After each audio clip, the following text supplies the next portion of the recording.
All right, everyone. Joshua, we have made it. We're going to read chapters 1 through 5 today. God's commission to Joshua, chapter 1.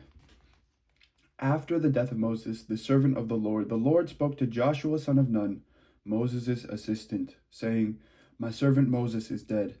Now proceed to cross the Jordan, you and all this people, into the land that I am giving to them, to the Israelites.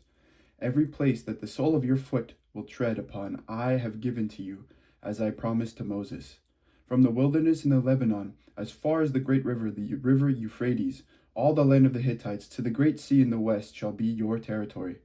No one shall be able to stand against you all the days of your life. As I was with Moses, so I will be with you. I will not fail you or forsake you. Be strong and courageous, for you shall put this people in possession of the land that I swore to their ancestors to give them. Only be strong and very courageous, being careful to act in accordance with all the law that my servant Moses commanded you. Do not turn from it to the right or to the left, so that you may be successful wherever you go. This book of the law shall not depart out of your mouth. You shall meditate on it day and night, so that you may be careful to act in accordance with all that is written in it. For then you shall make your way prosperous, and then you shall be successful. I hereby command you, be strong and courageous. Do not be frightened or dismayed, for the Lord your God is with you wherever you go. Then Joshua commanded the officers of the people, Pass through the camp and command the people, Prepare your provisions, for in 3 days you are to cross over the Jordan, to go in to take possession of the land that the Lord your God gives you to possess. To the Reubenites, the Gadites, and the half-tribe of Manasseh, Joshua said, Remember the word that Moses, the servant of the Lord, commanded you, saying, The Lord your God is providing you a place of rest, and will give you this land. Your wives, your little ones, and your livestock shall remain in the Jordan. Shall remain in the land that Moses gave you beyond the Jordan. But all the warriors among you shall cross over armed before your kindred, and shall help them, until the Lord gives rest to your kindred as well as to you, and they too take possession of the land that the Lord your God is giving them. Then you shall return to your own land and take possession of it, the land that Moses, the servant of the Lord, gave you beyond the Jordan to the east.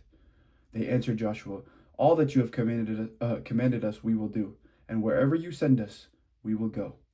Just as we obeyed Moses in all things, so we will obey you. Only may the Lord your God be with you as he was with Moses.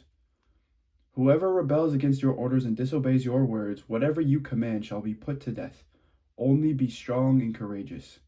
Spies sent to Jericho. Chapter 2. Then Joshua son of Nun sent 2 men secretly from Shittim as spies, saying, Go view the land, especially Jericho. So they went and entered the house of a prostitute, whose name was Rahab, and spent the night there. The king of Jericho was told, Some Israelites have come here tonight to search out the land. Then the king of Jericho sent orders to Rahab, Bring out the men who have come to you, who entered your house, for they have come only to search out the whole land. But the woman took the 2 men and hid them. Then she said, True, the men came to me, but I do not know where they came from. And when it was time to close the gate at dark, the men went out. Where the men went I do not know. Pursue them quickly, for you can overtake them. She had, however, brought them up to the roof, hidden them with the stalks of flax that she had laid out on the roof. So the men pursued them on the way to the Jordan as far as the fords. As soon as the pursuers had gone out, the gate was shut. Before they went to sleep, she came up to them on the roof and said to the men, I know that the Lord has given you the land, and that dread of you has fallen on us, and that all the inhabitants of the land melt in fear before you. For we have heard now the Lord dried up the water of the Red Sea before you, when you came out of Egypt, and what you did to the 2 kings of the Amorites that were beyond the Jordan, to Sihon and Og, whom you utterly destroyed. As soon as we heard it, our hearts failed, and there was no courage left in any of us because of you. The Lord your God is indeed God in heaven and above and on earth below. Now then, since I have dealt kindly with you, swear to me by the Lord that you will that in turn will deal kindly with my family. Give me a sign of good faith that you will spare my father and mother, my brothers and sisters, and all who belong to them, and deliver our lives from death. The men said to her, Our life for yours. If we do not tell this business of ours, then we will deal kindly and faithfully with you when the Lord gives us the land. Then she let them down by a rope through the window, for her house was on the outer side of the city wall, and she resided within the wall itself. She said to them, "Go towards the hill country, so that the pursuers may not come upon you. Hide yourselves there for 3 days, until the pursuers have returned. Then afterwards you may go on your way."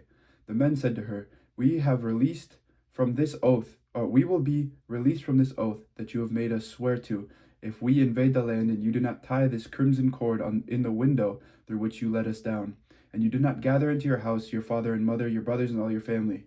If any of you go out of the doors of your house into the street, they shall be responsible for their own death, and we shall be innocent. But if a hand is laid upon any who are with you in the house, we shall bear the responsibility for their death.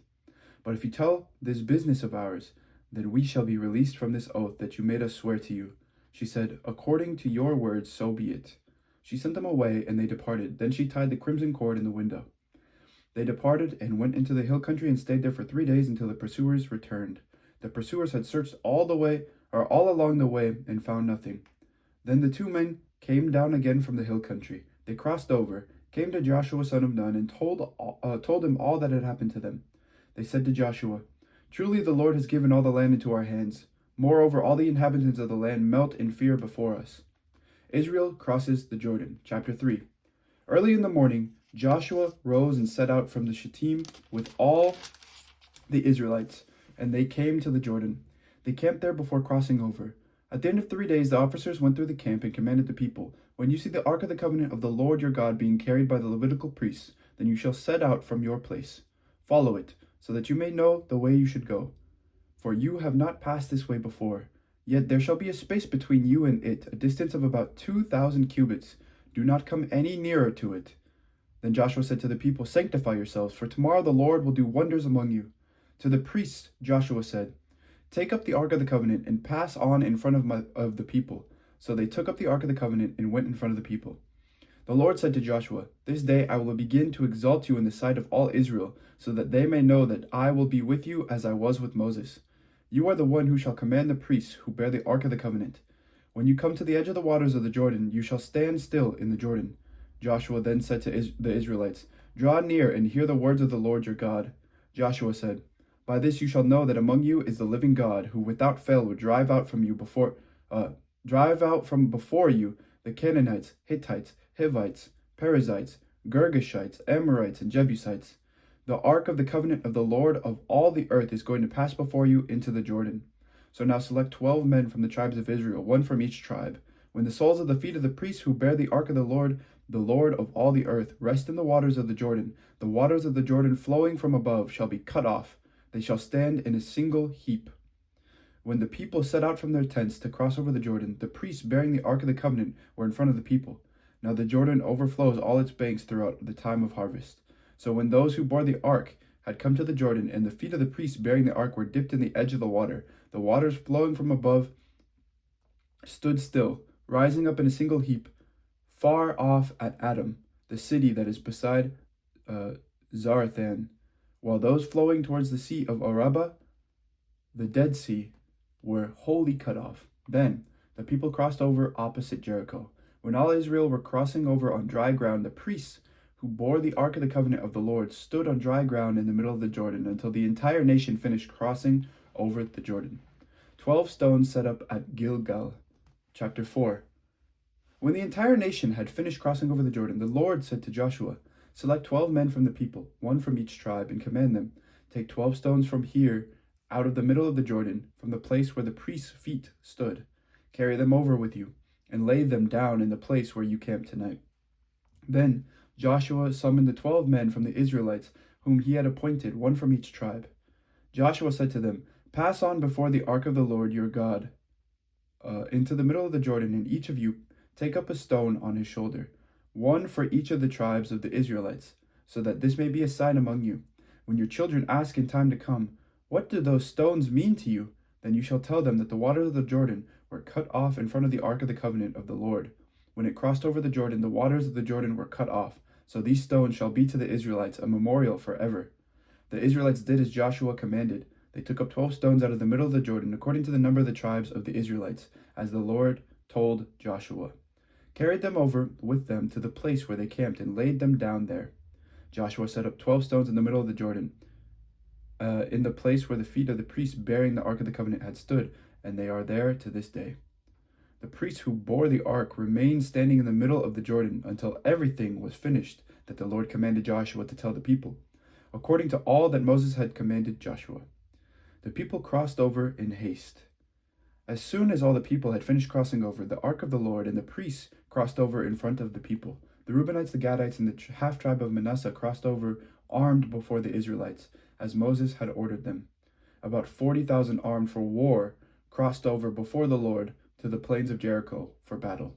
On that day the Lord exalted Joshua in the sight of all Israel, and they stood in awe of him, as they had stood in awe of Moses all the days of his life. The Lord said to Joshua, "Command the priests who bear the ark of the covenant to come up out of the Jordan." Joshua therefore commanded the priests, "Come up out of the Jordan." When the priests bearing the ark of the covenant of the Lord came up from the middle of the Jordan, and the soles of the priests' feet touched dry ground, the waters of the Jordan returned to their place and overflowed all its banks as before. The people came up out of the Jordan on the 10th day of the first month, and they camped in Gilgal on the eastern border of Jericho. Those 12 stones which they had taken out of the Jordan, Joshua set up in Gilgal, saying to the Israelites, "When your children ask their parents in time to come, 'What do these stones mean?' then you shall let your children know, 'Israel crossed over the Jordan here on dry ground.' For the Lord your God dried up the waters of the Jordan for you until you crossed over, as the Lord your God did to the Red Sea, which he dried up for us until we crossed over, so that all the peoples of the earth may know that the hand of the Lord is mighty, and so that you may fear the Lord your God forever." The new generation circumcised. Chapter 5. When all the kings of the Amorites beyond the Jordan to the west, and all the kings of the Canaanites by the sea, heard that the Lord had dried up the waters of the Jordan for the Israelites until they had crossed over, their hearts failed, and there was no longer any spirit in them because of the Israelites. At that time the Lord said to Joshua, "Make flint knives and circumcise the Israelites a second time." Ugh! So Joshua made flint knives and circumcised the Israelites at Gibeath Haraloth. This is the reason why Joshua circumcised them. All the males of the people who came out of Egypt, all the warriors, had died during the journey through the wilderness after they came out of Egypt.